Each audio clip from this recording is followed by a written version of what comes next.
Magal po sa inyong lahat, Barangay 43, kay Chairman Irene, itaas ang kamay. Asa ka, Chairman Irene? Ha? Ayun, hindi, wala si Chairman Irene. Baka nagliligawan pa, malapit na ro ito yung kasal eh. Barangay 125, Chairman Angelina. Si Chairman Nonoy, nandyan din po. Asa ka, Chairman Angelina? Pati si Chairman Dewey, nandito pa rin. Angelina! Opo. Ang gandang umaga po, tatay. Kamusta po?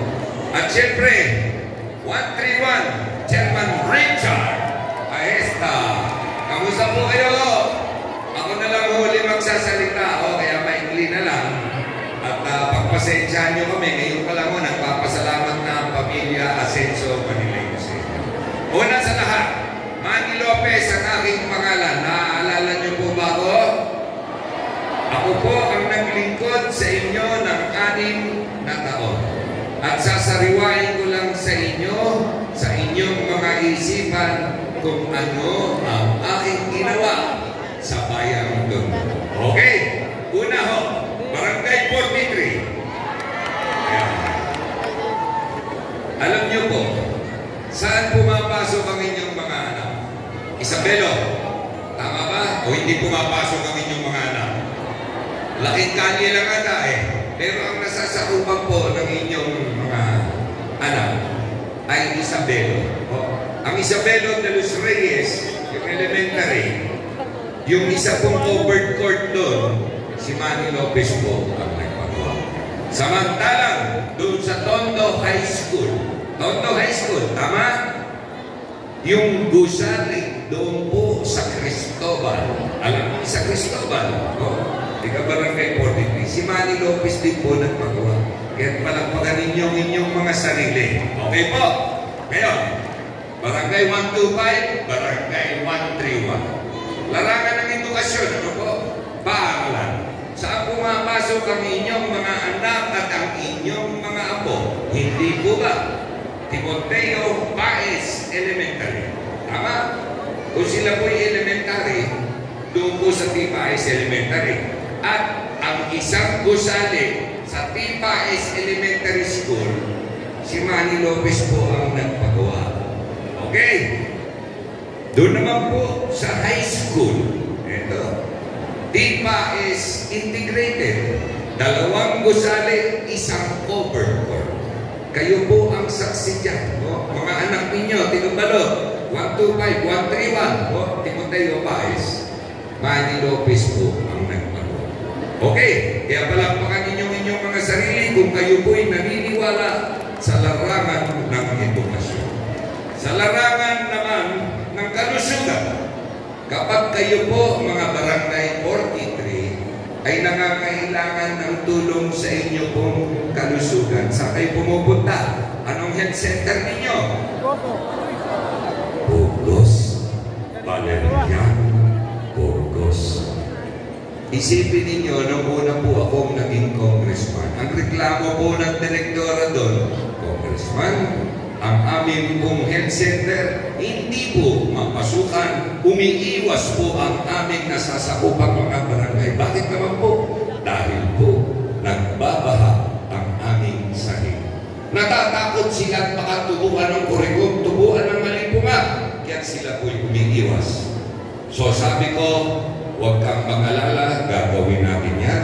At nakita ninyo ang Valeriano Pugoso hanggang 2nd palapag, maayos na maayos. Tama po? Okay. Kaya palakpakan ninyo ang inyong mga sarili. Ayaw nyo palakpakan. Gutom na ba kayo? Huwag kayong mag-alala dahil pag uwi ninyo may kukuti kayong chichicha. Chicha, hindi mo alam ang chicha. Tingatundo ka ba? Chibo. Chibo, alam mo? Pag hindi mo pa alam yan, baka ikaw hindi ka BGC.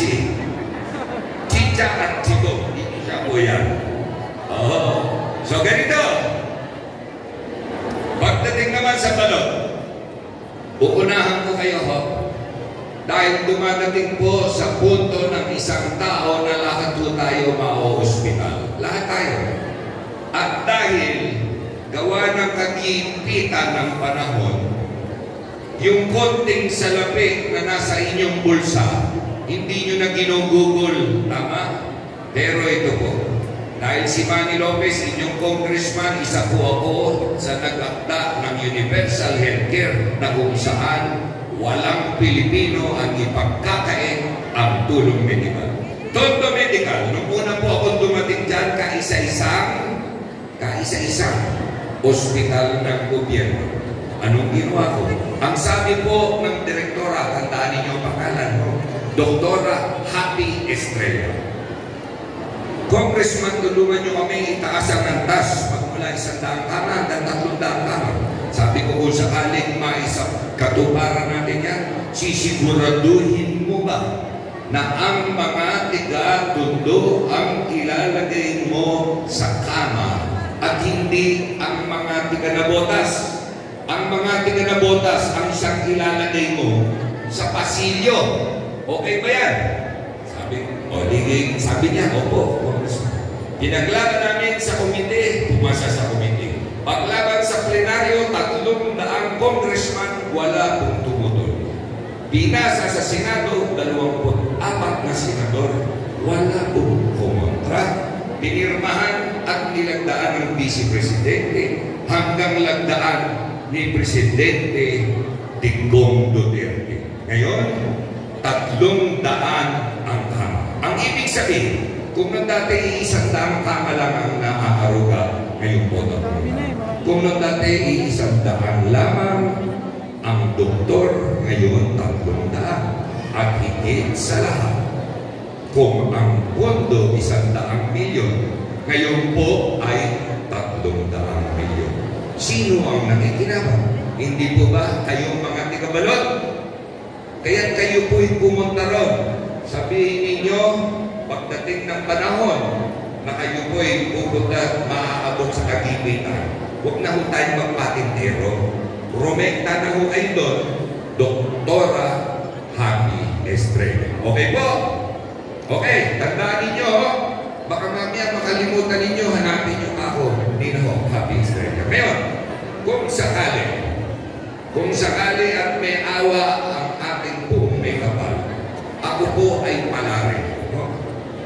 Yung 300 bed capacity, kung paano ko po itinaas ang atas, gagawin ko po 500 bed capacity nang sa gayon, yan po ay maihantulad sa St. Luke's sa BGC na kung saan lahat ng gamit first class at kayo rin po ang makikinabang. Okay po?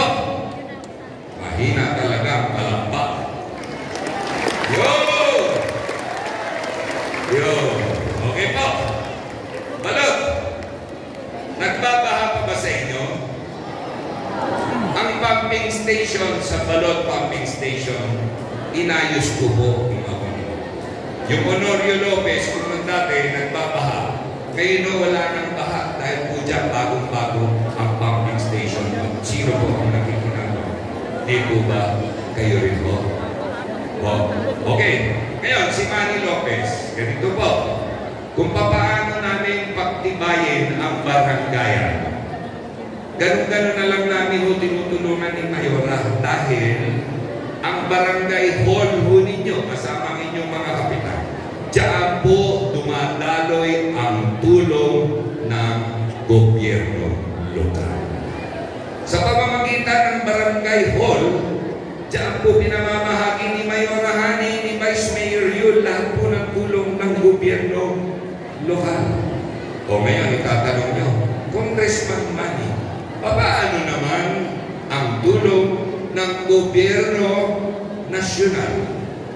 Naalala nyo po, mga nanay, mga tatay, nung si Manny Lopez nag-uupisina doon po sa tinatawag na Bulwagan ng Tondo, naalala ninyo? Sa may Pritil, Juan Luna, Kanto ng Sante, 2 taon, 10 buwan ang lumipas. Ano ang nangyari? Iba ang Bulwagan ng Tondo.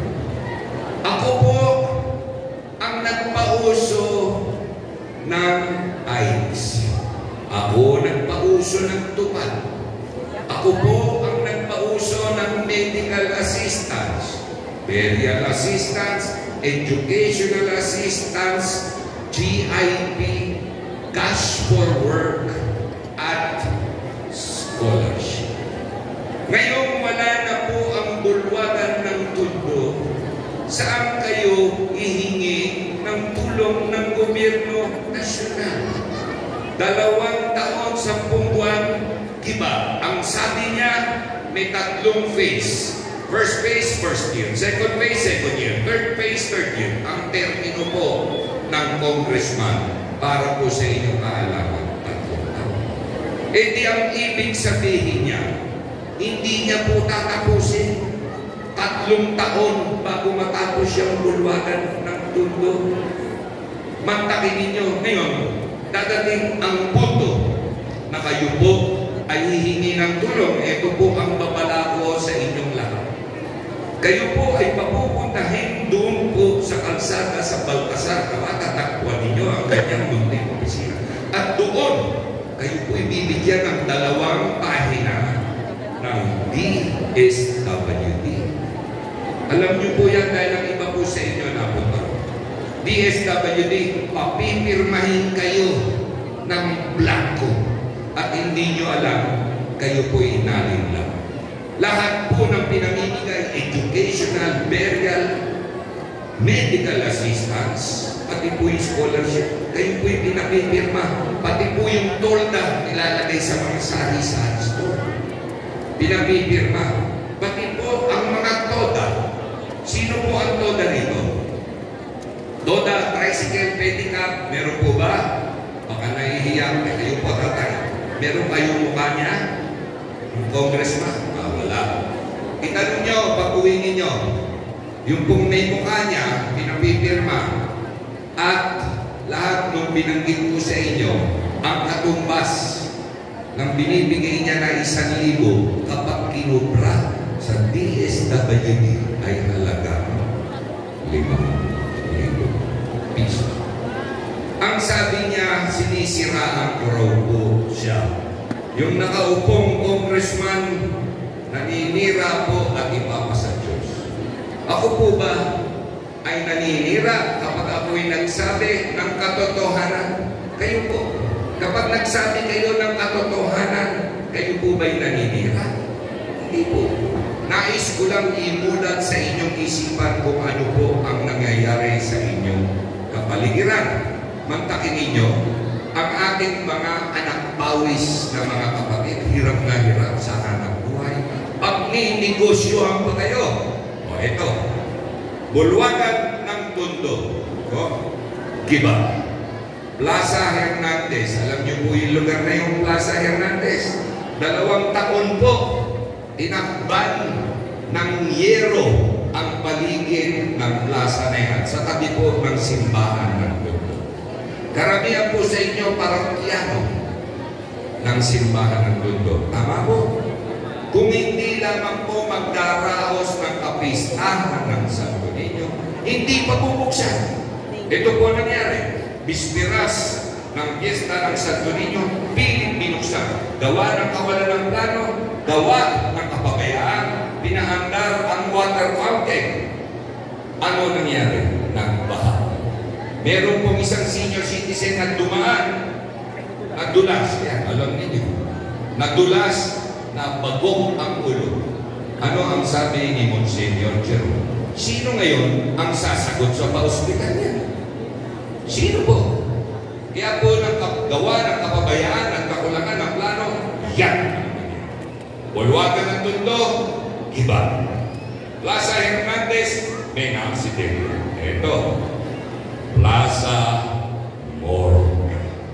Yung pong Plaza Morga, alam niyo po yan po yung nasa Moriones na makikita ninyo, katabi po ng kanto ng inyo pong paboritong kinagigiliwan na 2-piece chicken na McDonald's. Oh, alam niyo yung lugar. Parokyano ka rin doon. Di ganun po. Plaza Morga.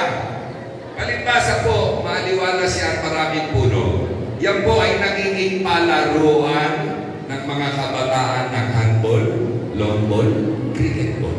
Doon po nag-i-standby ang mga lolo-lola. Nagchichismisan ang ating mga ate na higit kilala sa pangalan Marites. Isipin ninyo, pati ang mga kaibigan nating Marites, pinagkait po ang paboritong libangan ng chismis. Ako po ba'y naninira? Giba ba o hindi? 2 taon mahigit na. Hanggang ngayon nakatiwawang ang makikita nyo doon, tarpaulin niya. Ang lalaki ng tarpaulin. Sa sobrang tagal yung mukha niya, tinubuan na po ng bigote. Sa sobrang tagal. Isipin ninyo, bulwagan na Tondo, Plaza Hernandez, Plaza Amor. Tondo Sports Complex. Mantakin ninyo. Yan pong lugar na yan, palaruan ng mga bata. Palaruan ng basketball. Kapag ganitong panahon na mainit, diyan po nyo dinadala ang inyong mga anak. Dinadala ninyong inyong mga anak dyan upang magpalamig, lumamoy. Tama? Diyan po kayo nagdaraos ng inyong araw. Ng mga debo, nagtitipon-tipon kayo, nagsusumba. At ano ang katayuan nila? Giba, hindi po ba? Ako ba'y naninira? Ako po ba'y naninira? Hindi ba totoo? Pasyalan ninyo nang makita ninyo. Samantalang yung presinto 2, meron na upang nahuli sa inyo. Ikaw, kabayan, nahuli ka na ba? Hindi pa. Doon po sa presinto 2, nakita ninyo kung gaano kaganda. Manny Lopez po ang nagpagawa. Baka akala nyo tapos na ang bulwagan ng Tondo, Plaza Hernandez, Plaza Morga, Tondo Sports. Ito. Kung paano namin pagtibayin ng barangayan, ito naman ang ginagawa niya. Barangay 29, tinanggal ang covered court, giniba ang barangay. Barangay 32, giniba ang covered court, giniba ang barangay. Barangay 50, Dagupan Street, harap ng Santa Monica. Samantalang yung katabing barangay, 3 buwan, tinapos ni Manny Lopez. Oh, yun, magtatatlong taon na, nakatiwawang barangay 62. Yung pong barangay sa Santa Maria, Calvo ng Pag. Diba? 107, barangay 107. Palibasa po, tapat ng San Andres, ng Amado B. Hernandez. Yung pong lugar na yan, istambayan ng mga nanay, ng mga lola. Dahil po yung kanilang mga anak, inaantay nila. Anong ginawa? Palibasa gawa ni Manny Lopez, giniba. Samantalang yung barangay hall nila, pinatayo ko po 2 barato. Ano ngayon ang nangyari? Malulungkot kayo sa sagot ng sekretarya nung tinanong ko. Ang sagot sa akin ng sekretarya nung tinanong ko na bakit yung po giniba ang lupa? Ito po, hawa kayo sa inyong mga sinya, mga nanay, mga tatay dahil ang sagot niya, kasi po, Congressman, tinanggal po namin ang bubong dahil nagbabaha. Ano po? Tinanggal namin ang bubong dahil nagbabaha. Sabi ko, inang bubong. Lahat po kayo may bahay na sinisilungan. Lahat tayo rito. Kapag tumulo ba ang inyong bubong at nagbaha ang inyong sahig, tatanggalin nyo ba ang bubong? Sige po, kayo sumagot. Dahil pagawa ni Manny Lopez, kaya tanong po ang nangyari na politika. Nakakalungkot isipin. Senior citizen, taas po ang kamay. Lahat may senior citizen. Nanay, naaalala niyo po ba nung si Manny Lopez ang congressman, kayo po ay nakakatanggap ng halagang hindi niyo maalala. Baka senior, ayun. Naalala niya, 2,000 piso. 2,000 piso, ako lang po ang bukod tangi. Dito lamang po sa distrito ng Tondo, sa buong Kalakhang, Maynila, na ang senior may natatanggap na 2,000 piso. Ano po nangyari nung nawala si Manny Lopez? Ang sabi po ng bumalik sa akin, kapag ako ang nalulong, pag-iintinin ko pa,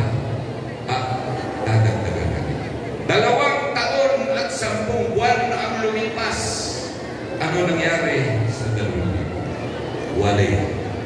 Wala. Nga kayo ng nga hanggang malaglag ang inyong hindi ho panty.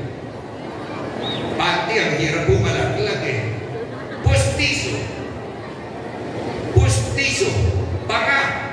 Tama kayo. Pero ito po, babala na naman. Hinahabol niya po ang lahat ng binubulgar ni Manny Lopez. Pinapipinturahan ang bulwagan ng Tondo, ang Plaza Morgan, Tondo Sports. Pilit pinakikita, natatapos na. Pinatatawag kayo. Pero itaganin nyo sa bato, hindi yung matatapos lahat ng kanyang pinagawa. Ito po ha. Nung Marso 15, tiga-barangay 15, tiga-barangay 15, may isa pong ginang na nagngangalang Marilo Figueroa. 64 na taong gulang, masigla na pumunta sa Tutuban Prime Block. Makalipas po ang 5 oras, ang labas niya bangkay. Marilo Figueroa, 64 years old, Marso at 18, barangay 50. Ayan. Sino ngayon ang mananagot niyan? Dahil ba sa kapabayaan at kawalan ng plano? Kapag kayo po ay naanyayahan, magdala kayo ng tasa dahil kung wala man lang kayo dalang kopita, kayo po ay gagawin parang aso na paiinumin sa inyong palad dahil puro dispenser lang po ang nariyan. Okay po, tandaan ninyo. Ingat kayo dahil yung inyong kalasugan ang importante. Ngayon, lahat ng nangyayari, binabanggit ko sa inyo, totoo ba o hindi? Hindi po ba totoo? Kayo, kung gusto nyo, kayo po ang sumaksi. Hindi nyo po alam na tayo dito sa Bayang Tondo, tayo po ay kayong lahat ay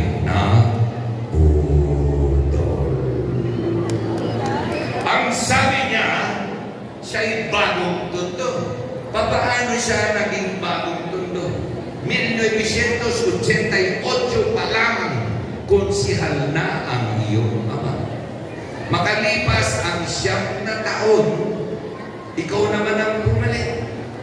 Pagkatapos mo ng 9 na taon, binalik na naman ang kanyang ama. Ngayon, 3 taong congressman, kumulang ng 3.5 dekada, pwede ba niyang sabihin at iulat sa bayan ng Tondo kung anong nagawa niya? Meron ba siyang paaralan na may pagmamalaki? Meron bang pumping station? May health center ba? Meron ba siyang barangay hall na pwedeng sabihin, covered court? Hindi po ba puro panlilin lang ang kanyang ginagawa? Puro pang-bubudol. Kayo po ang huhusga sa amin dahil ang kapalaran ng Bayang Tondo ay nasa inyong mga pala. Nung isang araw, ako po'y dumadaan sa Moriones. At ako po'y may nakasalubong at narinig na tunog na wag, wag, wag! Wag, wag! Tabi, tabi! Wag, wag! Alam niyo po yung motorcycle this one? Alam niyo yung 2 hagad na tinatawag? Hagad! Baka nahihiya ko kayong umamin eh. Hagad do yun. Eh di ako, si Manny Lopez, palibasa, masumur rin, tumabi. Wag, wag, wag! Tabi, pedicab, sidecar, tabi kayo. Eh di pagtabi namin, nakita ko po, may itim na SUV. Lexus ang sasakyan. Walang plaka sa harap. Kung minsan po, ang backup na kotse, may kasunod eh. Kung hindi po Fortuner, Ford Explorer.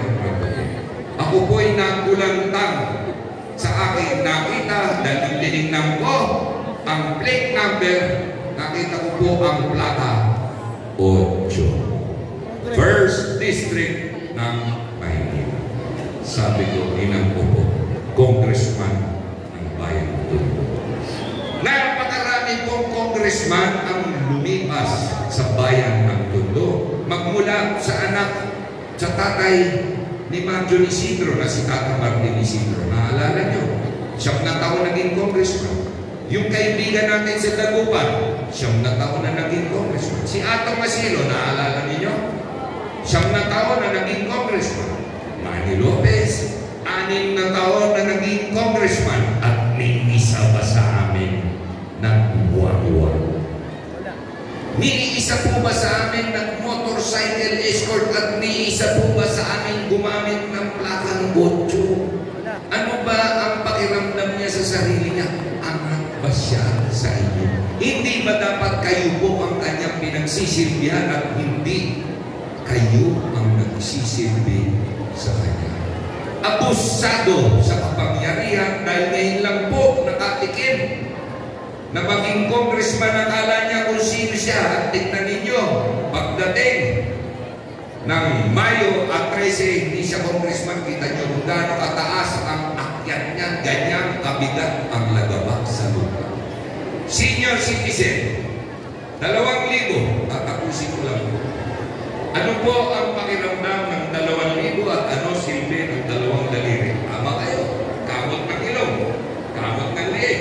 Ano kaya doblehin natin yung 2,000, gawin natin 4,000? Ano kaya epekto nun? Malaki. Maganda-ganda, hindi po ba?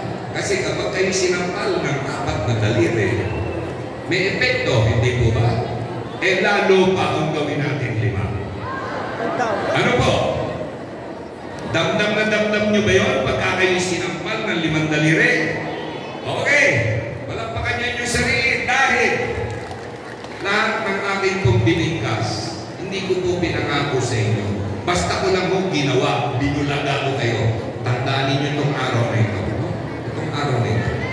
Na tayo ay nagkita-kita dito sa San Andres kapag ako po yung pinalan. Yung natatanggap na 2,000, gagawin natin 5,000. Okay po? Okay. Pinapalakpak. Ayos! Okay. Ngayon, ganito. Baka akala nyo, ako'y nakalimot. 3 po kaming congressman na tumatakbo. Itong sasabihin ko sa inyo, niririsko ko ang aking buhay at baka bukas makaluwa pati ako niyan. Oh. Yung 3 kandidato, makinig kayo, wala akong magsasabi ng iba nito kung hindi ako lamang. Oh. Manny Lopez na. Yung isang kandidato, parang kabuti na tumubo sa kanal. 5 buwan pa lamang ang nakalipas. Namukadkad ng kanyang salapi. Pilit pong bulagi ng sambayanang tundo. Pero alam nyo saan galing ang kanyang pera? Tay, alam mo? Alam nyo ang salitang logis? Meron, wala? Dejado, llamado? Oh, hindi pa rin nyo alam? Alam nyo, pero natatakot kayo sabihin dahil baka pati kayo tirahin, di ba? Oh, si Manny Lopez, sasabihin ko sa inyo, binubulong ko sa akin. Sabong! Electronic sabong ang diferensya. Anong diferensya, Manny Lopez, sa sabong at electronic sabong? Ito po. Ang sabong po may kaganapan. May araw lang ng pangyayari. Pero ang electronic sabong, kapag kayo po ay may hawak ng telepono, bata matanda, i-download lamang ang application na Pitmaster, hindi nyo po alam na kayo po ay nabihag sa isa sa pinakamalagim na sugal na pwedeng dumamo sa isang ino. Isipin niya. Isipin niyo. Ang bata ho ngayon may cellphone na. Yung binibigay ninyong baon na 50 pesos, lahat yan na iuubos sa sabon. At ang balak, bawat barangay, lalagyan ng 10 makina ng video sabon. Mantakin yan. Bayang Tondo, kayo po ba ay payag na tayo'y mapamunuan ng isang mambubudol? Bayag ba kayo? Bayag ba kayo? sugarol na nagpauso ng electronic sound. Payag ba kayo? Hindi po. Dahil pag pumayag kayo, sira na lamang ang inyong ulo. Ang nababanaan ko sa inyong mga mata na tulad ni Manny Lopez, kayo po ay may anak na minamahal. Anak na kapo. At ang tanging nais nyo ay mabuhay sa isang kapaligiran na libre sa droga. Tama? Libre sa sugal. At ang gusto ninyo, ang ninanais ninyo ay mapapunuan kayo ng pamahalaan na isang tapat at tama po. Manny Lopez, ako po yung apo ni Honorio Lopez. Revolusyonaryo, panahon ni Andres Bonifacio. Nagakta ng kalendaryo po. Anak po ako ni Mel Lopez.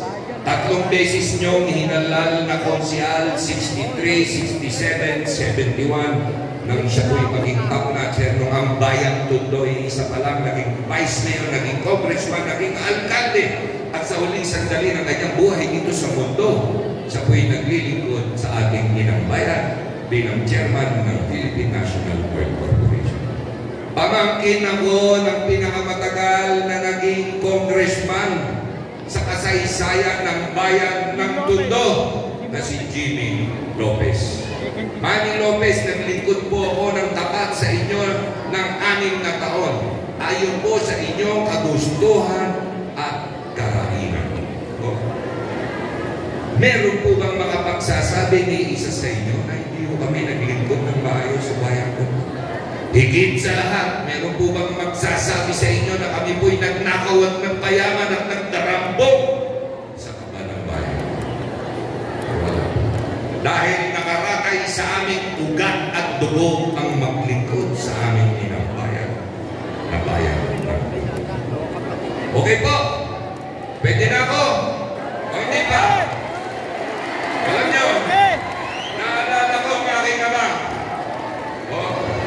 Naalala ko ang aking ama na sabi niya, Manny, anak, kapag ikaw ay nahaharap sa ganitong pagtitipon, kapag hindi ka pinapalakpakan, magsasalita ka lamang ng magsasalita hanggang ikaw ay palakpakan.